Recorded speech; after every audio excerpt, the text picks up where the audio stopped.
What's up? We are here on a Saturday morning. It's just me and J Rod today. Our buddy Kurt he's getting swamped by work. I think he's got a deadline coming up. But we did want to release a playoff preview. Kind of trying to beat the clock here because the games are about to start in half an hour. So J Rod, how's it going, man? Pretty well. It's we got the sounds of nature. We're outside. We're outside today. It's a nice day outside. It's actually Anthony. Anthony, he's a good friend of ours. So yeah. All right. Yeah, we figured we would record outside today. It's a pretty nice It's a beautiful day. Yeah, I think the last time both me and you just recorded in the same place was our very first podcast, one where yeah. we kind of recapped the Christmas game. So it's been a while. It's been a while. So it should be fun. Yesterday was fun. We went bowling yesterday, cosmic bowling. Yeah. I have a headache still. So it was a late night. Trying to recover here. All right. So let's do this. Let's go through the playoff series and we'll go through the teams. Why don't you take the first team alphabetically? Okay. And I'll take the second team alphabetically. That'll be interesting. And we will debate, or sometimes it won't really be a debate, but we'll talk about why we think our team is going to win that series. Okay. Yeah. All right, so we'll start in the East. Okay. We'll start with the 1 versus 8, Atlanta versus Brooklyn. Sorry. So you take Atlanta. All right. Why do you think Atlanta is going to win? Okay. So first of all, Brooklyn basically limped into the playoffs. They got in last night of the season. Actually, I think Indiana ended up losing to Memphis, and Brooklyn limped in. They're 6 games below 500. Their coach, Lionel Hollins, has even said himself that basically, I think someone asked him about the series, and he said, I don't think we have any advantages over the Hawks. And that's probably true because the Hawks have been the best team in the East record-wise, 60 wins this year. And I mean, the Nets finished 0-4 against the Hawks this year, and the Hawks destroyed them every time.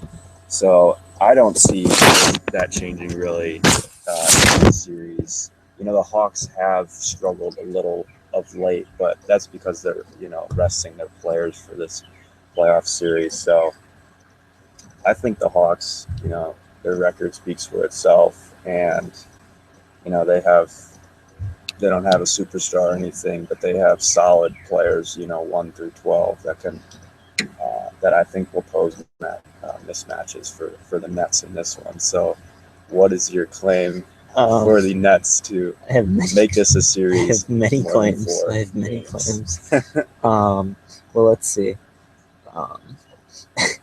Well, if you think about the Nets, obviously they haven't had a great season yet. They've kind of limped into the playoffs, but they do have some star power on their team. They still got Joe Johnson.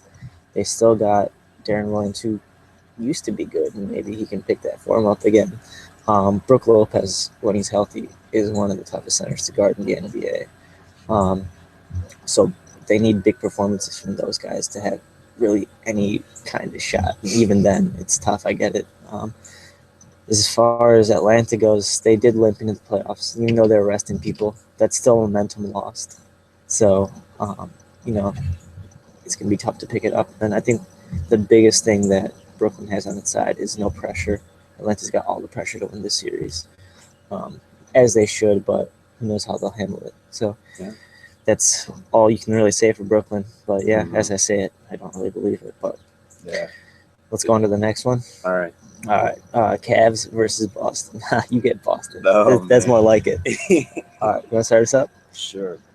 All right, so this is obviously a very tough matchup for the Celtics. Just matchup-wise, the Cavs pose big problems with the way they play and their style and everything. But I think the Celtics are a feisty young bunch that really have nothing to lose coming into this series. And they've been playing very well of late, Earlier in the first half of the year, it looked like another lottery season for the Celts, and, they trade away Rajon Rondo. But they actually become better because of that. And I think Isaiah Thomas, he has the ability to possibly take over a game And if they steal one, maybe maybe the Cavs come out. There's so much anticipation and everything, and some of these bigger games that they've had, nationally televised, like against the Heat and stuff, they've kind of come out flat and kind of really high expectations. So if Boston steals one, uh, at home, uh, at Cleveland, when Cleveland is at home, then they go uh, back home themselves, and then maybe it's like 2-2, and I think Boston, they're a feisty bunch, and yeah, I think the Celtics they have the players to possibly give the Cavs some fits. So yeah, I think so. Well, I agree with you that Boston's a feisty bunch, but if you look at their main guys, Isaiah Thomas, Marcus Smart, how many playoff games do they have between them? You know, they're big guys too. Tyler Zeller, Olenek, Solinger. Um, no, they don't have any playoff experience, and that's huge, especially with a team against a team like the Cavs. Um, and yeah, like I said, their leaders might be guys like Marcus Smart and um, Isaiah Thomas, but look who they're going up against. They're going to be guarded by guys like Kyrie Irving, Iman Shumpert, LeBron James, or have to guard those guys. So it's just a matchup nightmare. And then LeBron James. LeBron James in the playoffs, like his numbers are some of the best ever in the first round of playoffs. So Cavs got home court. Cavs got the size advantage. Cavs got the experience. So I'd say this series can't go more than 5. So sorry, Bill Simmons. All right. What's next? Chicago, Milwaukee. Okay, so you take Chicago. I got the Bulls here. Yeah. Okay, so I think you look at Milwaukee as another kind of overachieving team this year. Jason Kidd has done a pretty good job with the roster that they have. You look at last year, and they were one of the worst teams in the NBA, and they were able to turn it around, I guess, to an extent. They're like a 500 team this year, but they still are the 6th seed. But if you look at Chicago, they're finally kind of becoming healthy, and you have Derrick Rose now in the playoffs, and then you also have, maybe one of the best and most improved players in the East is Jimmy Butler, and he can guard any of Milwaukee's players. It seems like I don't think Milwaukee really has a go-to guy, in the playoffs, and when it comes down the last few minutes, who they got to go to, and then down low, I see that as a big mismatch for the Bulls. Pau Gasol, and then they have Mirotic he's probably second in the Rookie of the Year votes. I just think they have a lot of power down low, and Noah Gibson and Gasol. So I expect them to have big series, and the starting 5 for the Bulls this year has only played maybe 15 to 20 games, and so I think come playoff time, they have pretty much their whole squad. They have a really deep team, and I think that says enough of why the Bulls will probably take care of the Bucks in this series. Okay. As far as the Bulls go, they are one injury away from blowing this thing. And like you said, Derrick Rose is back, so maybe they start game planning with him. But what happens when he definitely gets hurt in the second game? That's tough for them because, like you said, they have a lack of continuity, and I think that could possibly show, despite maybe them having a greater amount of talent than the Milwaukee Bucks and more experience too. And the other thing is the Bulls are the 3 seed, so if you think about their next round, given the Cavaliers winning the first round they play, that's going to be the Bulls Cavs, and I bet you the Bulls are looking forward to that. So this could be a series that the Bulls might overlook, and they might overlook Milwaukee, and I think Milwaukee has the players to capitalize on that. Guys like John Henson are underrated, Chris Middleton, and then Giannis, we know what he can do. So, like you said, I think Jason Kidd's a good coach. I think that if Chicago leaves an opening, they really got a shot at this, and I think that they might not be as quite a long shot as people think they are. So, all right. Toronto, Washington. All right, this should be a closer matchup. Yeah, all right, so last playoff matchup in the East here. 4-5 matchup. All right. So I will take Washington. Okay. You take Toronto. Okay, so yeah, this should be I think one of the closer matchups in the East. I think this will probably go 6 or 7, but I think actually home court advantage for the Raptors will be key and possibly in this game if this goes to a Game 7. The Air Canada Center, last year in their series against Brooklyn got pretty rowdy, so I think that could be an advantage for the Toronto. In addition to, they have, I think, the third best, like most efficient offense actually in the NBA, which I was kind of surprised with myself. Yeah. But and they're also really deep. They have a solid bench, a lot of contributors like Lou Williams, probably the sixth man of the year this year. So I think Toronto, they were 3-0 against the Wizards this year, and which speaks to that they're probably comfortable playing against the Wizards. The Wizards are a pretty good defensive team, but I think the Raptors, with their bench, with that home court advantage, I think they have what it takes. They have a better. I think the offense beats the Wizards' defense, and there are some key matchups in this series. You look at the point guard position, and Lowry and Wall, it's pretty even there. And then down low, Valanciunas against Gortat is pretty even too. So I think it might come down to that's those second units and what they can do offensively. So I see the Raptors. I think it'll be a close series, but I think the Raptors will take this one. Yeah, home court can be big because I know Toronto does get pretty crazy. But like you said, they went to 7 games last year against Brooklyn. It was crazy, but who won that last game? Brooklyn did. So as far as the benches go, Toronto has a good bench. I think Washington's bench isn't that bad either. They got some players on there. They got Ramon Sessions, even guys like Chris Humphries and Butler. They're solid contributors. And in the playoffs, those benches get shortened anyways. Looking at the rosters and looking back to last year, I think in the playoffs, Bradley Beal went nuts. He doesn't shy away from the spotlight. And if you look at John Wall and the East this year, let's say the best player in the East is LeBron James. Then you think about the second best player in the East, and you could make a legitimate argument that John Wall was the second best player in the East this year. And a lot of times that's kind of when the stars come out to play in the playoffs. So I think Washington has a really good shot at this. They need to seal a game in Toronto, which is a tough place to play, but we've seen from last year it's possible. And I think they have a lot of solid big men contributors in Nene, Gortat, and even Drew Gooden. So I think you know what you're going to get from Washington, and they're going to pose a huge threat to Toronto. All right, let's talk about the West. Okay. So we have the 1 versus 8, Golden State versus New Orleans. I guess I'll start on the West. So we have New Orleans, and I will be talking about that.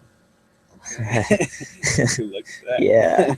Well, again, this is one of those cases where what do they have to lose? Right. They have nothing to lose, and they're hungry because if you think about the entire regular season, I was very confident the whole time, even with all the injuries to Oklahoma City, that there was no way New Orleans was going to make the playoffs. But sure enough, they kept winning, they kept hanging around, and they made their little push at the end, and they got it.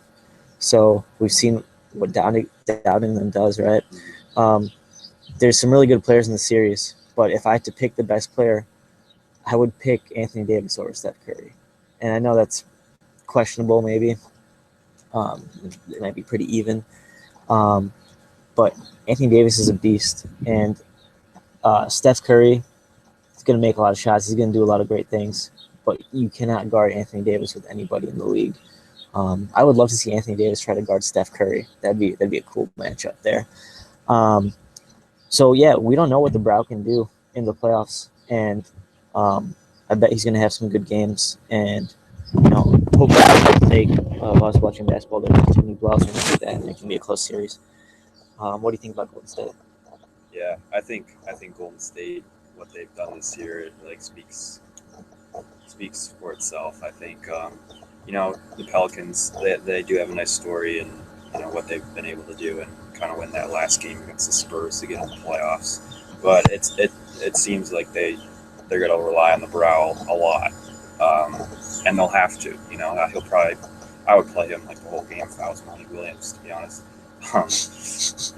just to have a slight chance. But yeah, Golden State. I mean, they've been historically really good this year. You mentioned Steph Curry. He's probably the MVP, if not James Harden. And I mean, even if they stick someone, I don't even know who they'll play against, like Steph Curry. You also have Klay Thompson, who's capable of, putting up 40 points in a quarter.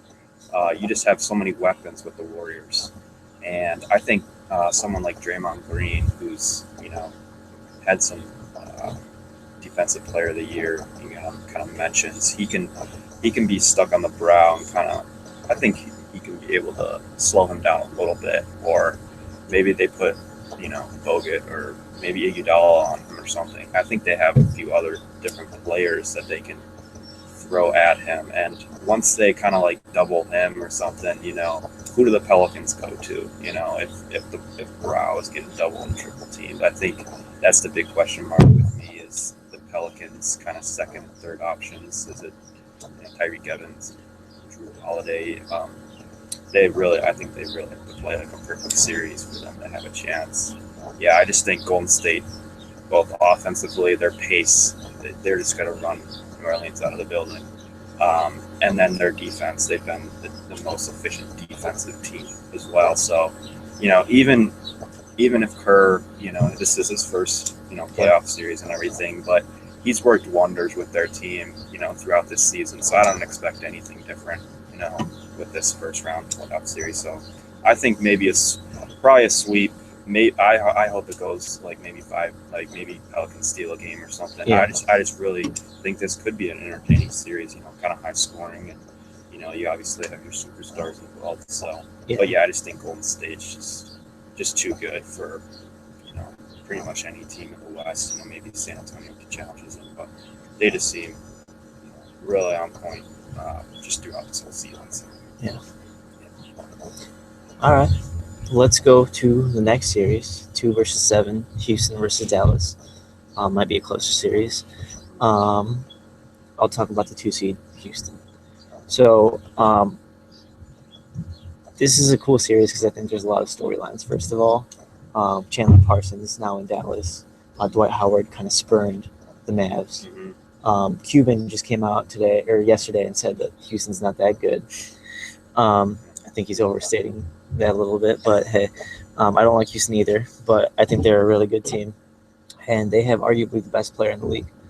And in the playoffs, you need that go-to killer instinct type guy, and Houston has that in James Harden. If I look over at Dallas, I see some good players. I see kind of Dirk in the twilight of his career. I see Monta Ellis, who's a good scorer, and Rajon Rondo, who's he's here and there. They don't have that James Harden type that can dominate. Dirk just can't do that anymore. They also have Dwight Howard on Houston, and in a series like this where it's going to be more of a half-court type game, you need that bruiser, and it's a tough matchup for Tyson Chandler. And Dwight Howard's a tough matchup still for anybody. So you got that in Houston, and I know the common idea is, well, what if you just double or triple team James Harden? Then what? Well, teams have tried that the entire year, and look at Houston's record right now. It's tough. It's easier said than done. So, although I like Dallas, I would take Houston in this game, or in the series, sorry. Mm-hmm. Yeah, you look at the Mavs this year, and they've had a pretty good year. I mean, they started off pretty well and then kind of updated a little bit, but I think they have the players and the playoff experience, winning that championship a few years ago, and they have guys like Dirk who've been there. They have, Tyson Chandler, monster down low, and players like Monta Ellis who can get up. I think he'll be the X factor for the Mavs. I think if he plays, when he's playing very well, I think the Mavs offense, earlier this year, I think they had one of the highest efficient rated offenses. So when he's clicking, I think the Mavs are dangerous on the offensive end. They also have some, decent backups in like Devin Harris who can play as well. So I think, with their playoff experience and the fact that Houston, they just seem in the playoffs just to kind of fade. And Dwight Howard, he just doesn't play up to his potential, it seems. And in these big moments, he doesn't seem to get up for him or anything. So I think if they're able to contain Harden, I think if they throw, I don't know if they'll throw like Rondo or maybe Aminu on him or something, maybe a combination of those guys, and I guess kind of force him to take more jump shots and not have him get to the lane, and that I think Dallas has a real shot. This is a 2-7 matchup, obviously, but these teams are, it's the West, so like the records, like you take San Antonio for instance, they could have been the 2 seed, and they lose their last game and they fall back to the 6. So there's only a few games really separating these teams in terms of their record throughout this 82 game season. So I think the Mavs, if they can steal a game, Houston doesn't seem like too bad of a place to play. I don't think they really have too much of a home court advantage. So I think if Dallas steals a game in Houston, then I think it's very possible that this series goes 6 or 7, and Dallas could take it if Dirk or Monta gets hot. So, well, I kind of hope you're right, because I am not a Houston fan. People are outside of Houston. Okay, let's talk 3 versus 6. You just mentioned the Spurs, who are the 6th seed, and then they're playing the Clippers, the 3 seed. So I will take the Spurs. Okay. I'm pretty happy about that, because you can't bet against them. Like you can't. Like, no matter what they do in the regular season, they could be the 1 seed or the 8 seed. But once they're in, it's just they defy reasoning, basically. And I can debate as much as I want on this, but they're going to do things that I can't say. Yeah. Ginobili, Duncan, and Parker just keep getting better and better with age, and that's unbelievable. But it's true. Tim Duncan's having one of the best seasons, of his career. I think he's at, what is he at this year? 18 and 10, 18 11. Something like that, yeah. And he's been their most consistent player this year, and that's crazy. That's nuts. That's good for him. And then if you look at their up and coming guys, Danny Green and Kawhi Leonard, all they're doing is getting more and more experienced, and that's scary when you add that to the original big 3. San Antonio is just a tough team to play, and they don't care that they're the 6th seed. They don't get rattled by the playoffs. They're not going to be scared of playing in LA, but I guarantee you that the Clippers will be scared of playing the Spurs. That Blake Griffin's going to choke for like 3 or 4 games, and he's going to have to make a lot more Kia commercials. So yeah, don't bet against the Spurs. Don't bet against the best coach in basketball. Yeah, the Spurs are going to be tough. They always are come playoff time, and I think this matchup it features probably 2 of the top 5 teams, I think, in the NBA. Arguably, it should be a really high, entertaining series, very competitive. I think.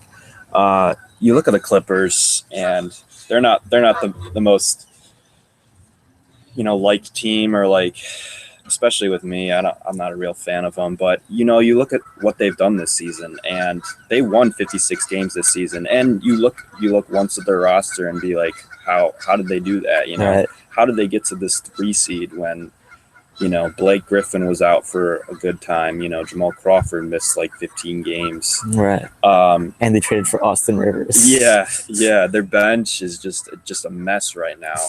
I'm not gonna lie. They just got like Glenn Davis and a few other bodies on there. Their wing players aren't great, right. But come playoff time, I think they're gonna rely heavily on their starting 5, and they have good reason to. I think CP3. I think he's put together arguably like a top 5 MVP season. I think he's averaging 19 and 10 this year, and he's probably one of the best defensive guards. He'll probably be a first-team All-NBA guard. Yeah. And without him, I don't think they're really competitive in the West. And then you look at a player like DeAndre Jordan. He's just a monster down low. He's really come into his own this year, and he'll have the ability to challenge Duncan down low and kind of maybe control the rebounding side of things. So, yeah, and the Clippers, I think, could frustrate the Spurs and just the way they play. I mean, they do, get those hard fouls, and that could become frustrating for the Spurs. I mean, Pop will probably do a good job of controlling that and everything. But I think the Clips, CP3 and Blake, this is the year 4 for them. And I think, Paul really needs to make a statement here. Otherwise, I think something needs to change in LA. Yeah, I think with this round that the Clips, they got the players to do it, and they've been really good offensively. I think the big key for them is their defense, and whether if they put Kawhi on CP3, how much that will slow down the Clippers offensively. I think Blake Griffin needs to be firing on all cylinders for them to have a chance. And then DeAndre's got to play big down low. And then they need to get big contributions, I think, from guys like Crawford and Redick. Matt Barnes shooting those threes. Yeah. I think they need to be really good, because I don't think they're going to get much from their bench. I think they might get a few minutes here and there, but I think Doc should play their starting 5 predominantly, like a good amount this series. But overall, I think they got a shot. Yeah. The Spurs, everyone thinks they're going to win and everything, but they got Paul, they got Griffin, so I think they got a chance. Yeah. Maybe. Fair enough. All right. Last series, 4 versus 5. Portland's the 4 seed, Memphis the 5 seed. I will talk about Portland. Okay. All right. Portland's got 2 of the biggest studs in the entire league, and sometimes we don't notice that because they don't get a whole lot of national TV time, and they're in the West, so we don't get to see them on a consistent basis. But Damian Lillard is just a high pressure player, and we know that. We've seen him hit big shots against us. Mm-hmm. We saw him knock out the Rockets last year out of the playoffs. He thrives under the pressure, and the playoffs are his time. And if you look at LaMarcus Aldridge, it's kind of the same story. He's had big games in the playoffs. He's one of the toughest guards in the NBA, toughest 2-guard in the NBA. And we always talk about Memphis's front line of Gasol and Randolph. And yeah, they're big and they're bruising, but they gotta guard a very skilled player in LaMarcus Aldridge, and it's gonna take just as much a toll on them as it'll take on Aldridge. And then the other thing, people don't give Robin Lopez much credit, but he's a really solid NBA center, and he's going to frustrate those big guys too, just the way he kind of runs around and flops around and stuff like that. Kamen's been pretty decent for them this year too, and he's another big body to throw on Gasol and Randolph. If you look at the Grizzlies, another huge flaw that they have is out of all of the playoff teams, they are the worst NBA 3-point shooting team. I think they're 22nd in the league, and then the worst playoff team. They shoot it at about 33%.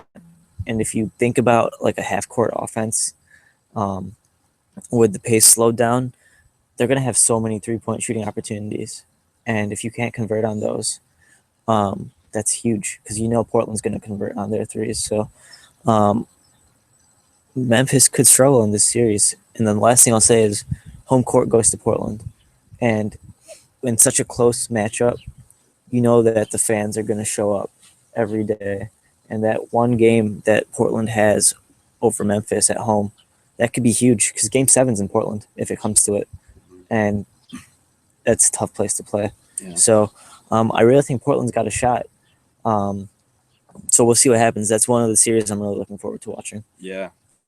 Yeah, like the 4-5 matchup in the East, I think this will be another tightly, probably games go 6 or 7 for sure. I think these are 2 pretty evenly matched teams. I look at Memphis, and I think they have the brand of basketball to win in the playoffs. I think I think in the playoffs, the better defensive teams usually come out on top. I think their front line can obviously, like you said, can slow down Aldridge, and I think they got two really good guys in Zebo and Gasol. So I think one of them can exploit. I don't think Lopez is that great of a player. I think Gasol, when he's healthy, is very good. I think he's a first-team All-NBA center, kind of just by default this year.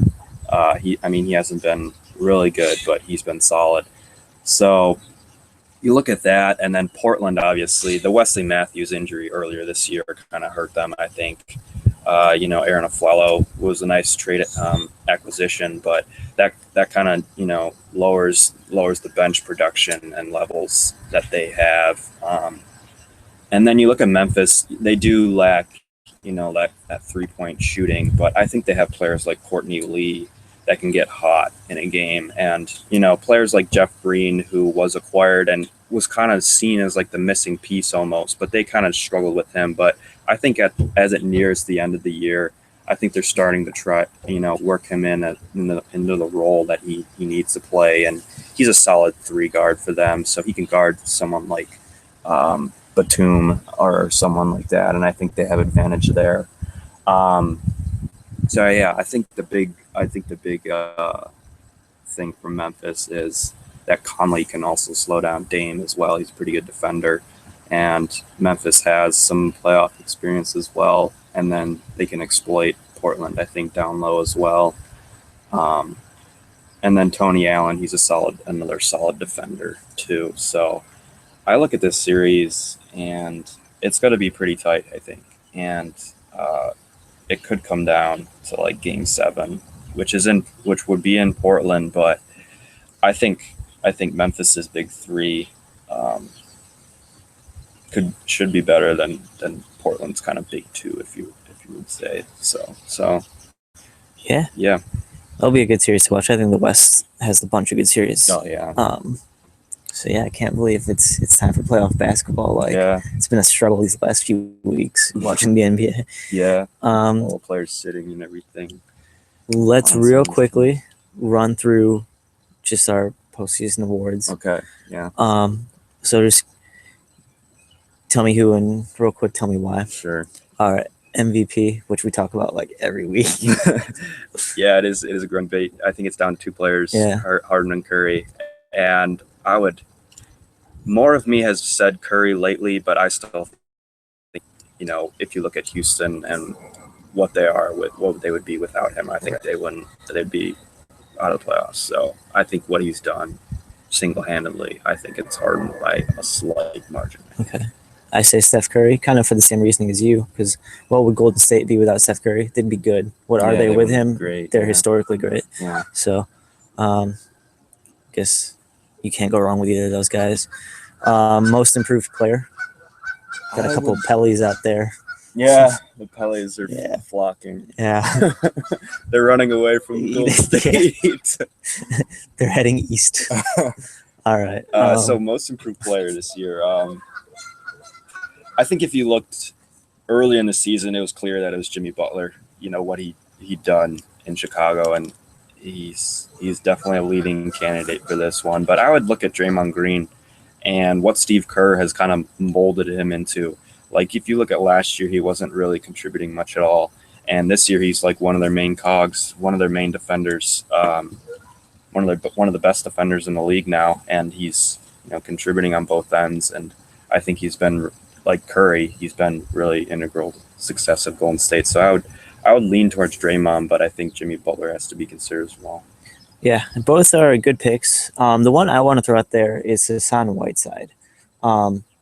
As far as Butler and Draymond go, they are both great picks, but I knew who they were last year. Yeah. I had no idea who Hassan Whiteside even was last year. Yeah. And if you look at that, like just from playing him in a couple games, that dude dominates on the defensive end. You can't throw a shot up without worrying about it getting blocked. So I think most improved not only consists of what you can do on the basketball court, but also kind of who you can be off the court to make yourself better on the court. And I think Hassan Whiteside had a lot of like behavioral type problems, and he seemed to clean that up a little bit, enough to the point where he can get on the court and let his skill show through. Miami's going to be a good team next year, and Hassan Whiteside's going to be a big part of that. Yeah. So it's interesting to look at him, and he wasn't really even in the league last year, so I don't even know if like that qualifies. Like you look at Rudy Gobert in Utah as well. Like he didn't play at all last year either. He's another player that just dominates on the defensive end. So yeah, it's really interesting to see these guys kind of just come from nowhere, like the D League. No one really knows about them to blossoming into a really solid NBA player. So you just talked about Rudy Gobert. Yeah. Let's slide into the sixth man then, because it's weird because he's starting now after the trade, but he still kind of qualifies, so he's an option. Right. The one that gets thrown out there a lot is Lou Williams. Yeah. And I'd say Lou Williams is a solid pick, and honestly, that's probably who I'd go with. It's not that strong of a sixth man here. No, it is not. So I just go with Lou Williams based on the success of his team as well. But who would you go for sixth man? I would probably lean towards Williams as well. Yeah. This award primarily goes to like the Manu Ginobili's and Jamal Crawford's. Yeah. And Jamal Crawford has a pretty good case this year, but he's missed some time. He's missed like 15 games, and he's really produced for them off the bench. But yeah, I just think Lou Williams. You look at Toronto and their success this year. They are 4th seed. And he's one of the main reasons for that, because they do have Lowry, who was an all-star starter, but DeRozan missed a lot of time. Yeah. And they don't really have, any bigger scorers. So I think he stepped up very well for them this year. So I would go with Lou Williams in this award.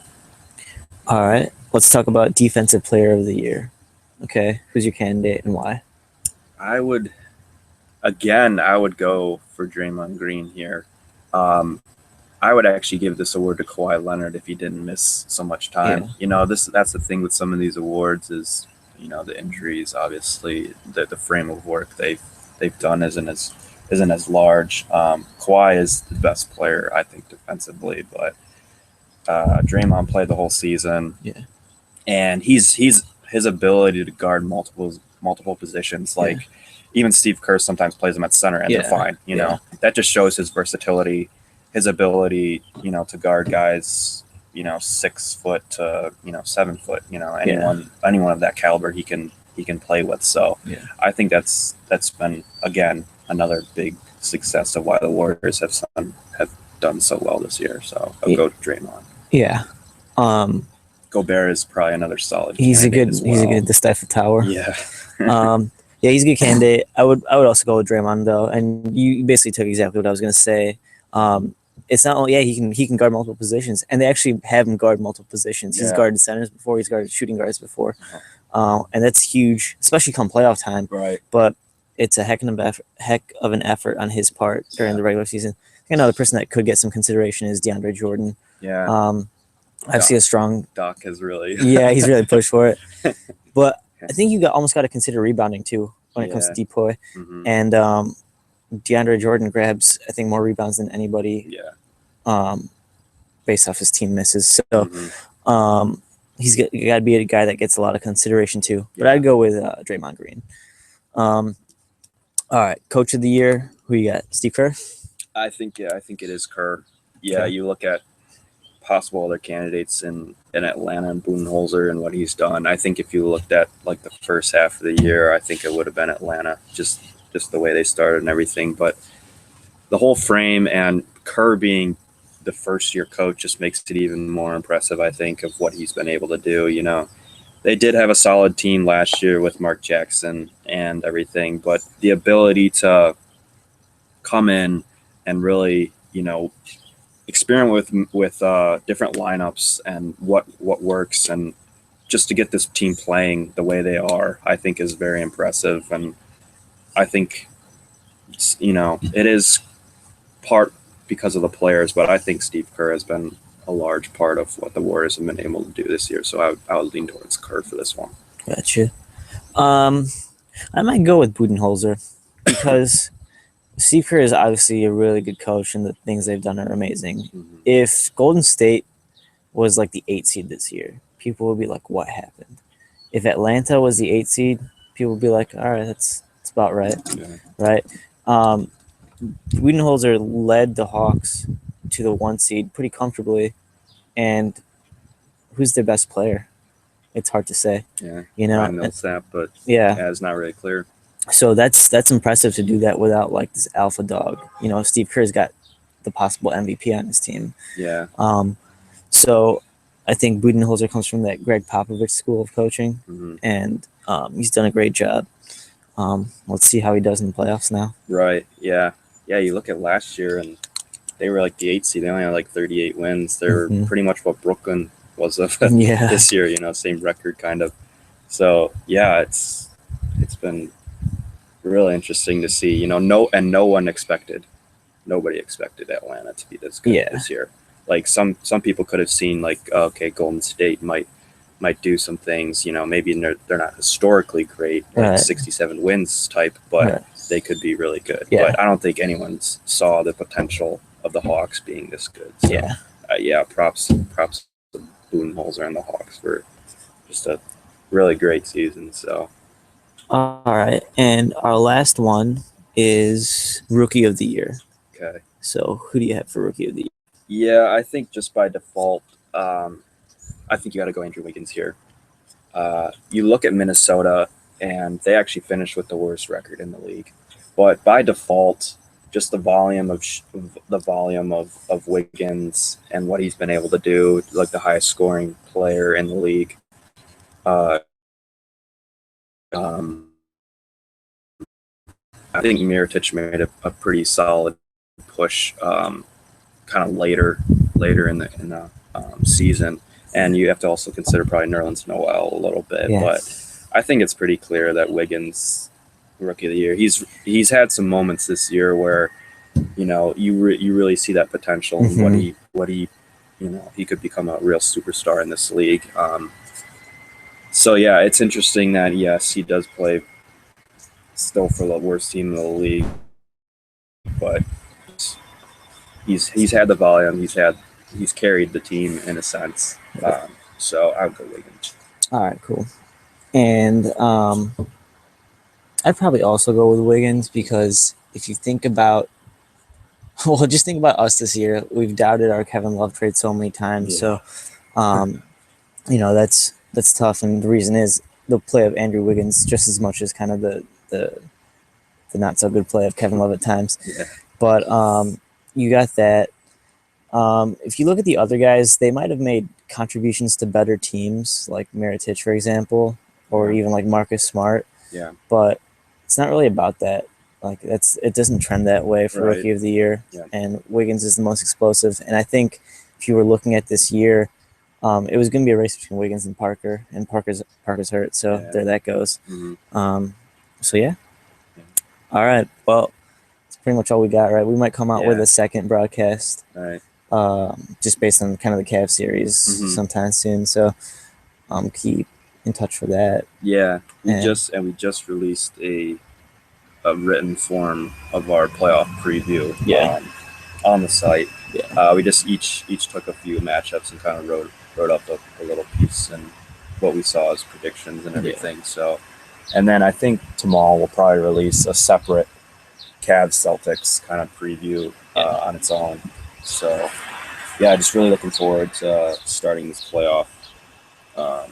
You know, all these series. You know, I think Washington, Toronto has started. Toronto's, I think it's almost in the first quarter now. Got like that game and then 3 more games today, and then we got obviously a few more tomorrow. So, yeah, it should be a really entertaining, I think, playoff series, both in the East and the West. So, we're really looking forward to that. So, yeah.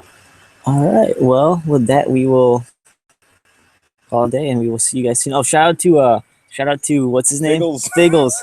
Figgles bowling. What, an average of what, 40? Like 40. Yeah. God, and then just ruining our timing. But hey, good try, Figgles. Yeah. All right. Well, cool. We will see everybody soon then.